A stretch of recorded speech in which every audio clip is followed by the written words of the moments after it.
জাতিসংঘ সাধারণ পরিষদের অধিবেশনে যোগ দিতে নিউ ইয়র্কের পথে প্রধান উপদেষ্টা ডক্টর মোহাম্মদ ইউনূস। সফর সঙ্গী রয়েছেন ৫ জন রাজনৈতিক নেতা।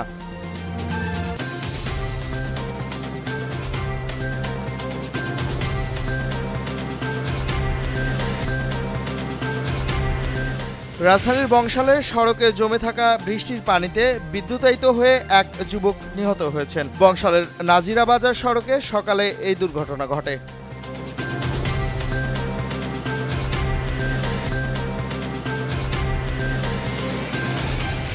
মানবতাবিরোধী অপরাধের মামলায় শেখ হাসিনা ও আসাদুজ্জামান খান কামাল সহ ৩ জনের বিরুদ্ধে সাক্ষ্য গ্রহণ আজ।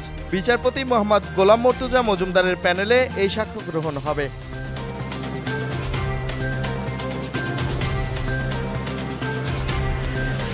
ন্যায্য বেতনসহ একাধিক দাবিতে চাঁপাইনবাবগঞ্জ, রাজশাহী ও নাটোর থেকে ঢাকা, চট্টগ্রাম ও কক্সবাজার রুটের বাস চলাচল অনির্দিষ্টকালের জন্য বন্ধ ঘোষণা করেছে শ্রমিকরা। এতে ভোগান্তিতে পড়েছে যাত্রীরা।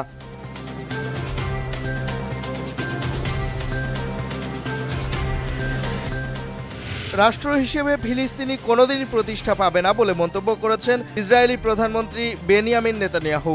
কয়েকটি দেশ ফিলিস্তিনিকে আনুষ্ঠানিকভাবে স্বীকৃতি দেওয়ার প্রতিক্রিয়ায় এ কথা বলেন তিনি।